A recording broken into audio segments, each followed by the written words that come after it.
Welcome to this deep dive, and may God bless your day and your week ahead. When we think about catastrophic intelligence failures, our minds usually jump straight to modern history. Right, like scrambled satellite feeds or intercepted telegrams. Exactly. Or, I don't know, misread dossier in some windowless room at the Pentagon. Mm. But today, we are investigating one of the most famous and, frankly, most devastating intelligence-gathering missions in ancient history. Yeah, we are basically dissecting the ultimate botched recon mission. I mean, we're talking about the expedition of the 12 spies into Canaan. Which is a foundational narrative found in the Book of Numbers, specifically chapter 13. Right. And we're going far beyond the standard Sunday school retelling today. We're pulling from really comprehensive archaeological and historical study notes from both the Holman and the NAA study Bibles. So our mission for this deep dive is to look at the cold, hard facts of the operation. We're going to dig into the late Bronze Age archaeology, the brutal, blister-inducing logistical reality of this mission, and most importantly, the timeless psychology of fear versus faith. Because surviving the physical trek alone is a monumental story. Oh, for sure. I mean, before we can even begin to analyze why the intelligence report triggered such massive fallout, we have to look at the sheer scale of the journey these men undertook.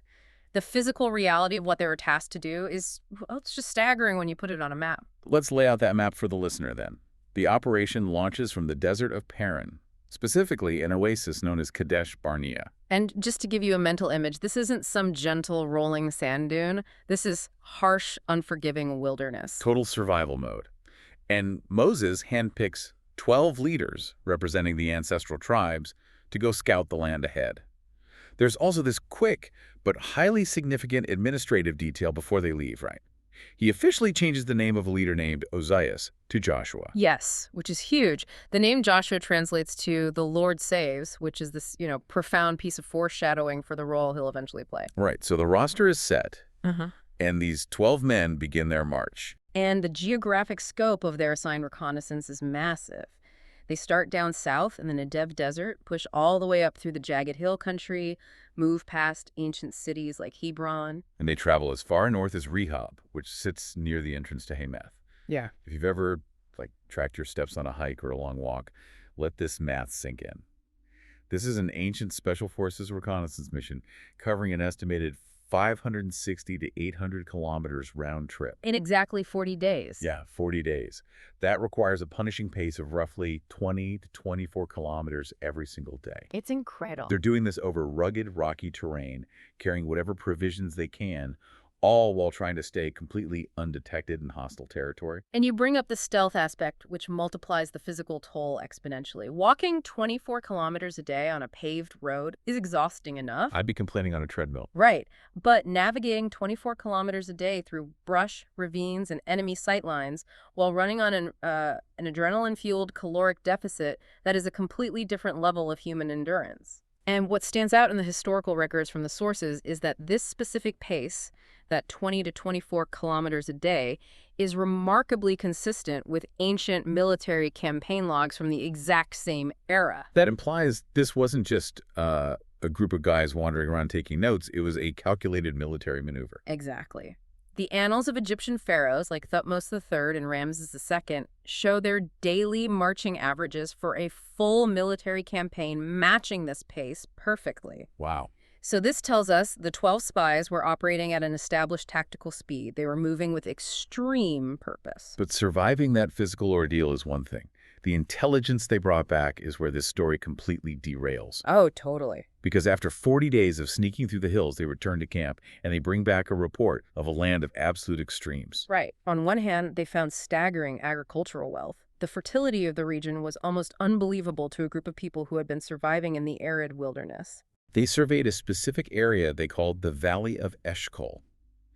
And the study notes point out that the word Eshcol simply translates to cluster. And the reason they gave it that name is just wild. It really is.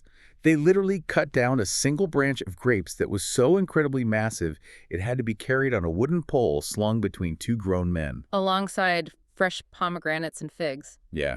Just picture the logistics of trying to quietly transport a two-man cluster of grapes through 400 kilometers of hostile desert on the journey back.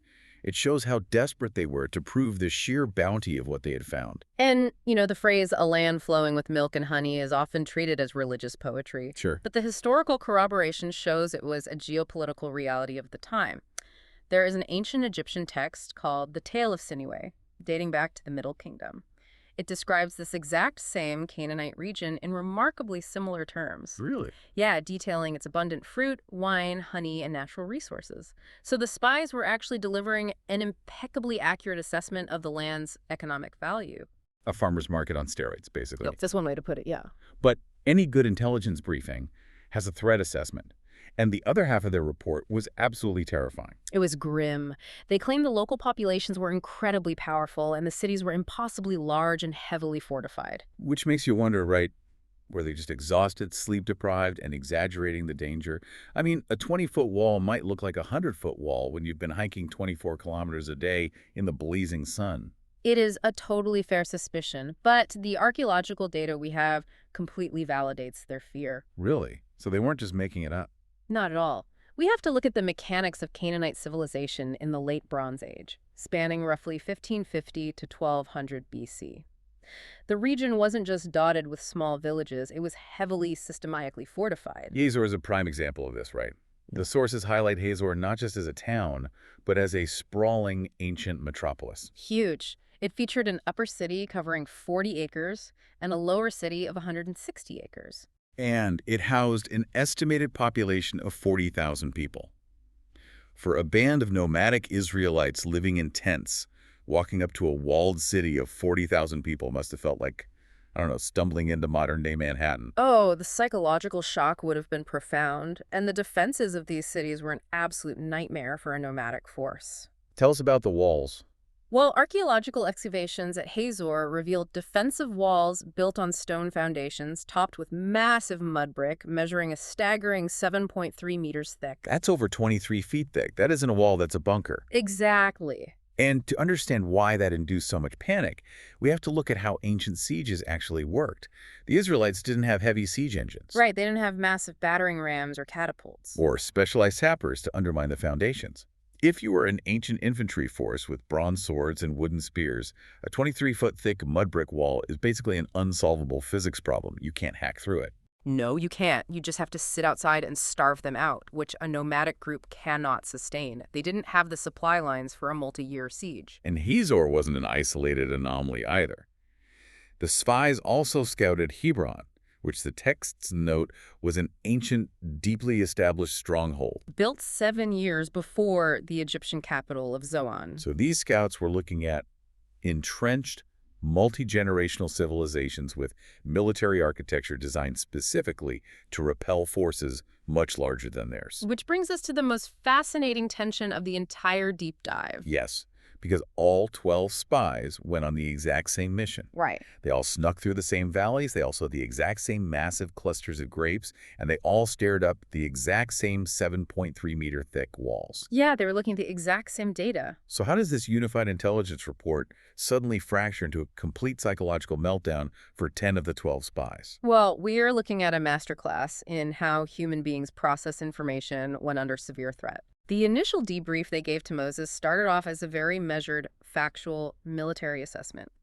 The land is good, but the cities are fortified and large. Very objective. Exactly. But within moments, the interpretation of that evidence violently splits and a subtle shift in their language happens. The panic takes over. The debrief morphs from an objective military report into a subjective horror story. It really does. The majority of the spies suddenly claim the land devours its inhabitants. It is such a visceral, terrifying phrase. It's no longer just a difficult military campaign. The environment itself is suddenly a monster trying to eat them. And that shift from objective reporting to subjective terror reveals the mechanics of panic. When the amygdala, the fear center of the brain, hijacks the prefrontal cortex, rational threat assessment just shuts down completely. And we see the ultimate proof of this psychological collapse in how they describe the local warriors. They report seeing the descendants of Anak, known as the Anakim. Who are likely unusually tall, formidable fighters. Yeah, tall warriors are scary enough when you don't have siege equipment. But in the grip of panic, they don't just say, hey, these guys are massive.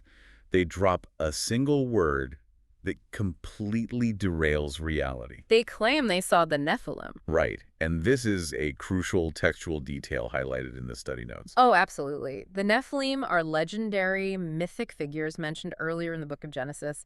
They are explicitly described as existing before the flood. Before the flood, meaning, by all biblical accounts and internal textual logic, the Nephilim were wiped out. Right. There is no historical or textual reason for them to be walking around Hebron in the late Bronze Age. They are making it up. They are literally hallucinating monsters. The study notes suggest that bringing up the Nephilim was a profound psychological excuse.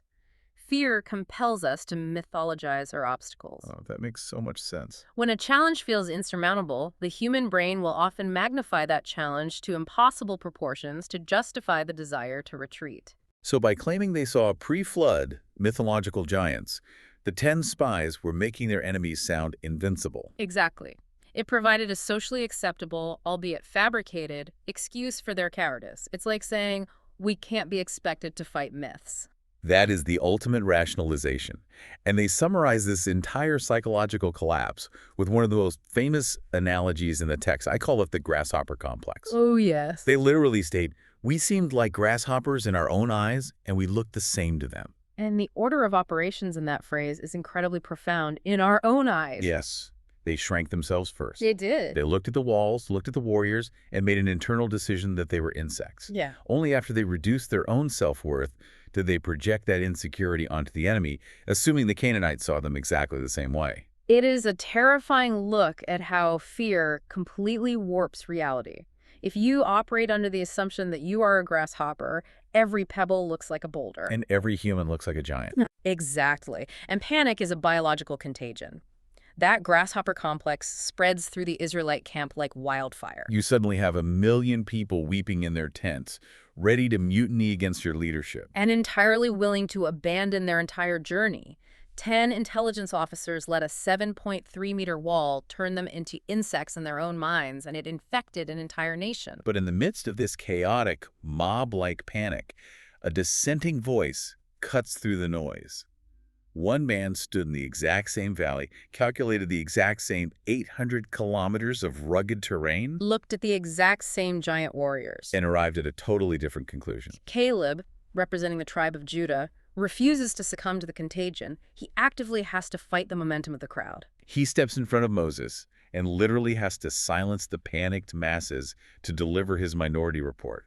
He declares, "Let us go up and take possession, for we are well able to overcome it." Which is amazing because he doesn't gaslight the people. Right, he doesn't say, actually, the walls are only 2 feet tall and the warriors are tiny. No, he acknowledges the harsh reality of the obstacle, but completely changes the math of the solution. On a side note, the source material mentions that Caleb's name translates to dog, which sounds a bit strange to modern ears. If someone calls you a dog today, it's usually an insult. Right, but the study notes provide a vital caution about cross-cultural translation here. We have to be very careful not to overinterpret biblical names outside of their ancient Near Eastern context. What did it mean back then? In their world, calling someone a dog wasn't necessarily a slur. It could symbolize fierce loyalty, relentless vigilance, or it might have simply been a common naming convention. The text highlights his actions, not his name, as the ultimate contrast to the panic. So let's focus on that contrast. Caleb is looking at the same bunker-like walls and the same Anakim warriors. Why does he see imminent victory where 10 highly trained, hand-picked leaders see an inevitable graveyard? Synthesizing the study notes reveals that the core difference lies entirely in their evaluative frameworks. How so? Well, the 10 spies processed the intelligence purely from a human military perspective. They measured their bronze weapons, their lack of siege engines, and their own physical stature against the 7.3-meter walls of Hazor. And from a strictly human, materialistic perspective, their math was correct. They would be slaughtered. They ran a risk assessment, and it came back as a catastrophic failure. Exactly. But Caleb ran the same risk assessment and added a crucial overriding variable to the equation. Which was? He evaluated the intelligence based on divine promise. He essentially argued, the walls are impenetrable to our weapons, but we aren't relying on our own strength to breach them. Right. The majority gave in to fear because they relied solely on their own capabilities, which were demonstrably insufficient. Caleb relied on a different source of power. And the consequence of relying on that purely human perspective was devastating. Because the camp chose to listen to the 10 terrified spies, because they let the grasshopper complex dictate their reality, that entire generation was condemned to 40 years of wandering in the desert. It is the definition of a tragic missed opportunity. They were standing right on the border of a land flowing with milk and honey. They had a massive cluster of grapes to prove the bounty was real.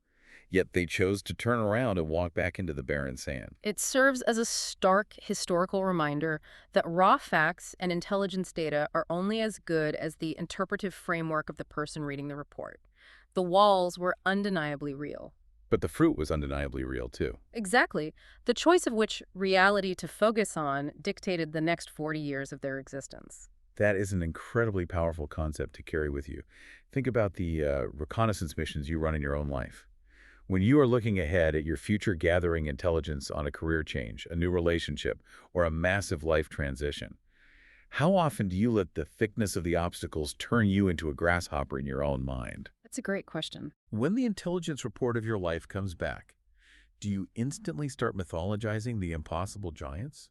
Or do you focus on the massive fruits you are entirely capable of harvesting?